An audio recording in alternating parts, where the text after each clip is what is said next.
Hey guys, how's it going? It's Andy from Magoo Investing. Happy Thursday. In today's video, we're going to be talking about Lululemon, ticker symbol LULU. In this video, I'm going to be giving my reasoning for why I love Lululemon as a stock to buy going into March of 2021. And by the end of this video, you should have an understanding of why I'm bullish on them for the long term, some of the recent news stories that have been moving the stock up and down, and understand my reasoning for where I'm looking to take a position based off the charts when I go onto the computer and do my technical analysis. If there's a company you'd like me to do a full-on analysis, be sure to leave your suggestions in the comment section down below. I can't get to all of them, but I'm looking to do a big video talking about all of your guys' favorite stocks to buy, and I'd love to hear what you guys are watching going into March of 2021.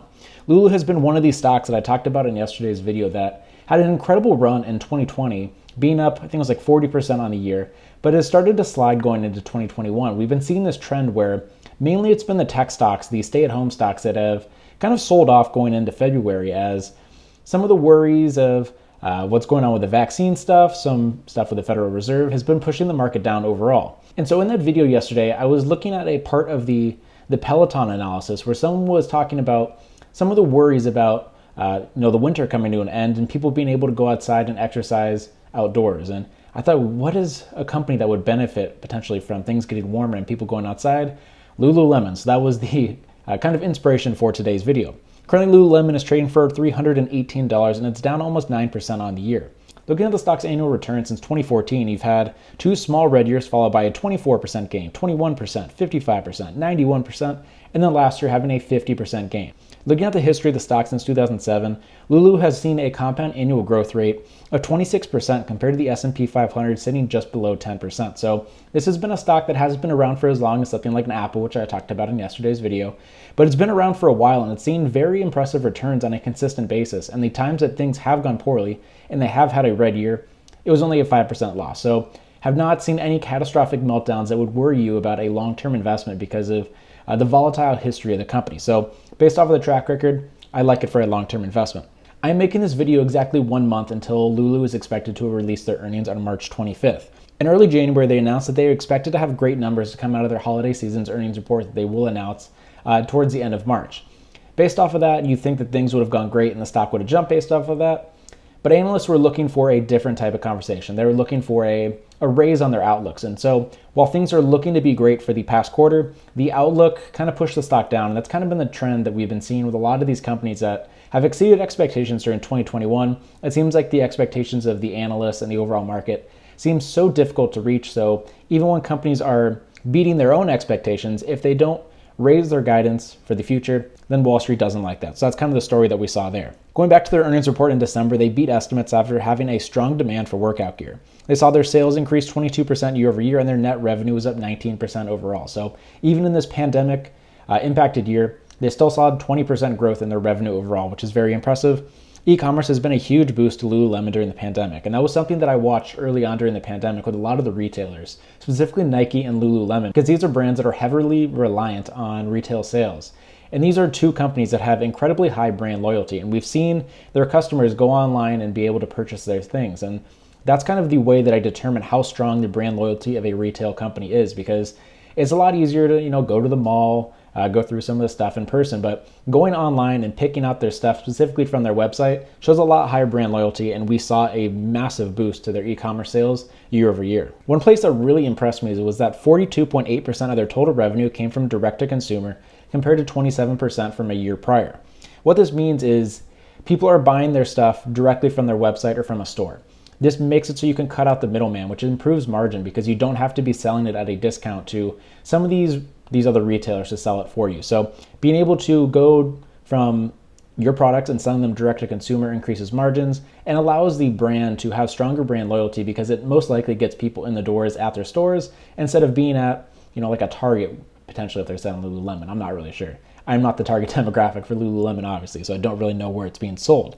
But their CEO has come out and said that they expect to see digital growth momentum to continue after the pandemic. And so this is a great way to show that the company has incredibly high brand loyalty and that the customers have been making a switch onto the e-commerce sales. Love that going forward. One of the biggest question marks about the company comes from their $500 million acquisition of Mirror this past summer.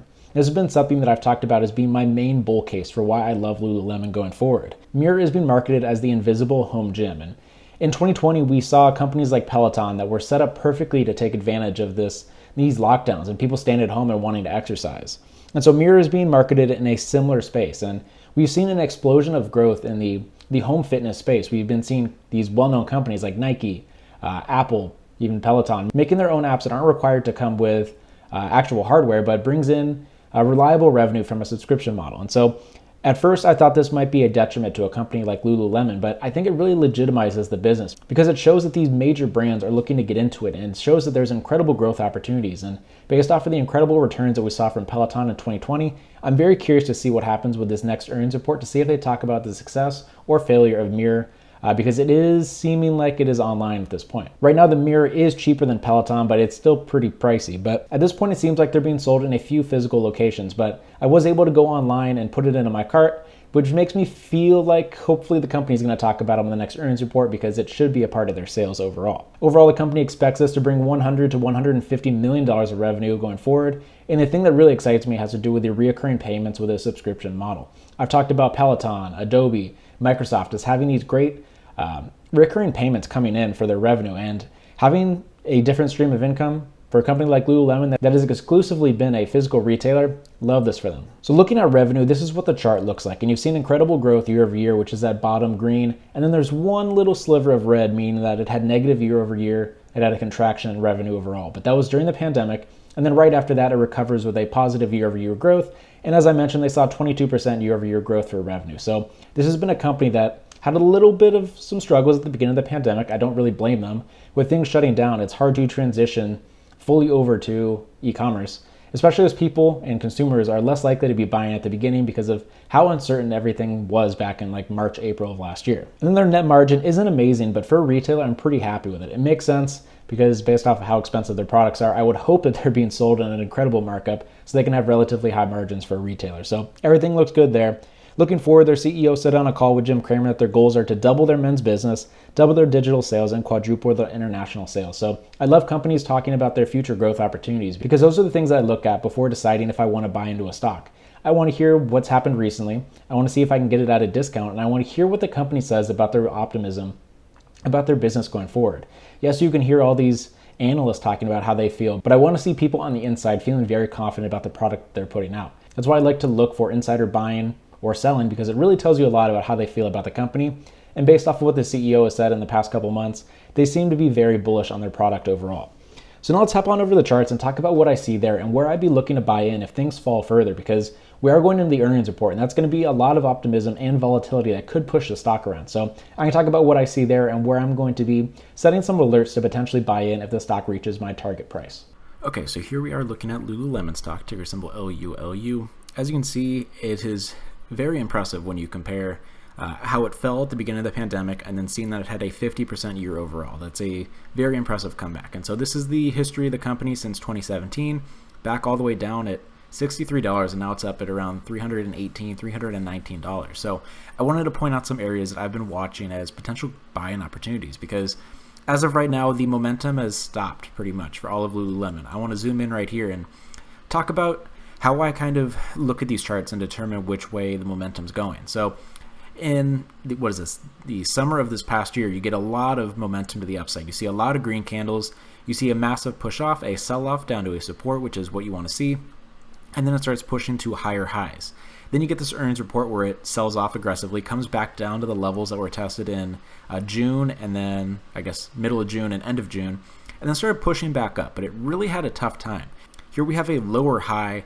Comes down, starts going a little bit higher, but now recently when I zoom out, let's go into here, you can see that we've had lower highs and lower lows, and so this is definitely a bearish trend coming down. And so the stock is finally pushed below the 200-day moving average, which is this yellow line.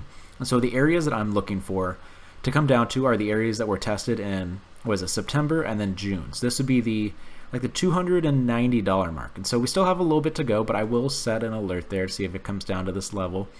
Wow, it's been a while since I've done it. Create alert. It's been a while since I've been putting alerts. So the 293 is where we're going to set my alert to see if it comes down to that level. And if we have an aggressive move like we saw for the earnings report back in September, and if it comes all the way down to the 265, 270 mark, I think that's a fantastic buying opportunity. The fact that you can get a well-established company like Lululemon at a discount back to the pre-pandemic highs, I think is fantastic. And so as of right now, momentum is definitely not on the side of Lululemon, but the thing I'm definitely watching is going to be the mirror results, because I think that's going to be one of the main catalysts that pushes long-term growth for Lululemon. And so when that earnings report happens, if we get down to this 293, I'll take a feeler. If we get to the earnings report and it falls through the support down to the 265 area, I'm going to be buying aggressively, because I think this is a fantastic opportunity considering that it's off of its highs of almost $400 back in September. So it's been a while since it's seen a new high, but I think if we get some positive momentum on its side, I think it can be a fantastic long-term opportunity. Okay, so now we've talked about what has happened in the past with the news reports that have been moving the stock up and down, and then we hopped on the computer and talked about where I saw potential opportunities for where I want to be buying in relatively soon. Based off of what we've seen from the reactions to the report in January about being on the upper end of the analyst expectations for the quarter, but the stock falling because the company did not raise their guidance going forward, I'm kind of expecting a miss when it comes to Lulu's quarterly earnings. This doesn't mean that I'm bearish on the company at all. It's actually the complete opposite. I want the company to miss on earnings, as weird as that sounds, because I always see opportunities when companies have poor earnings reports, because it's usually the analysts and Wall Street reacting to the now and not looking towards the future. At this point, the company is not releasing guidance going forward, and I think that's what people are kind of hoping for. And so they're going to release some impressive earnings that's going to show year-over-year quarterly growth, which is going to be very impressive. But if the analysts aren't maybe happy with the wording that's used, I think this could be a fantastic buying opportunity. One of the reasons I think that is reason number 2 for why I'm bullish on the company has to do with the potential for multiple revenue streams. You have a lot of risk when you have a very one-dimensional type of business. It's the whole dream of, or at least my type of dream, is to have multiple income sources, because it gives you a lot of flexibility for what you want to do. If I can have a job and things aren't going well there, but I can pay my bills with YouTube, it gives me some flexibility to find other things to do. And so with the pandemic that really shut down retail trade, that will give them a lot of flexibility for their revenue streams. And so we're really not sure what Mirror is going to look like. They did spend $500 million to acquire the company. And so I'm really hoping that the company talks about how Mirror has been selling so far and when they're planning on rolling it out to all of their physical locations. Because based off of what I could see online, it seems like it's only at a handful of locations. And so getting that rolled out fully, I think will be fantastic for the company. And I'm very curious to see what the expectations of their sales going forward are, and to see if they've changed from the 100 million to the 150 million that was expected. I think that was mentioned back in October of this past year. I've also been seeing some things online about a loyalty program that was created in 2018 and 2019, but I've had a really hard time finding any information on it. Currently, they do have a membership page online, but it only allows me to put in my email address to get notified when it's available in my location. So I think it does have to do with physical locations. And so obviously with the pandemic, those aren't possible right now. But if that can be created as another revenue source, I love that. Multiple revenue sources are fantastic, and especially reoccurring revenue with subscription models. Oh man, I love that. That's why I love Adobe, because it has very little cost. Once they put out a product, it's just they're raking in money, and that's why their net margins are so incredibly high. But those are the reasons why I'm very bullish on Lululemon overall. This is a company that has fantastic brand loyalty.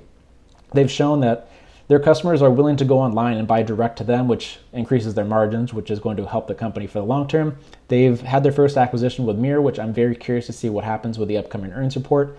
And then based off the charts, if they do have a miss, or it won't be a miss, it will be a miss of expectations. I think they're going to have a fantastic quarter when it comes to sales based off of the kind of teaser that they put out in early January. But I think Wall Street might react negatively to it and potentially sell it off with the rest of the market, because it did have a fantastic 2020, and that's just very common that expectations have been set so high by a lot of these stay-at-home stocks. So I'm kind of expecting a miss when it comes to the earnings report, or at least the reaction to it. So that's what I'm watching.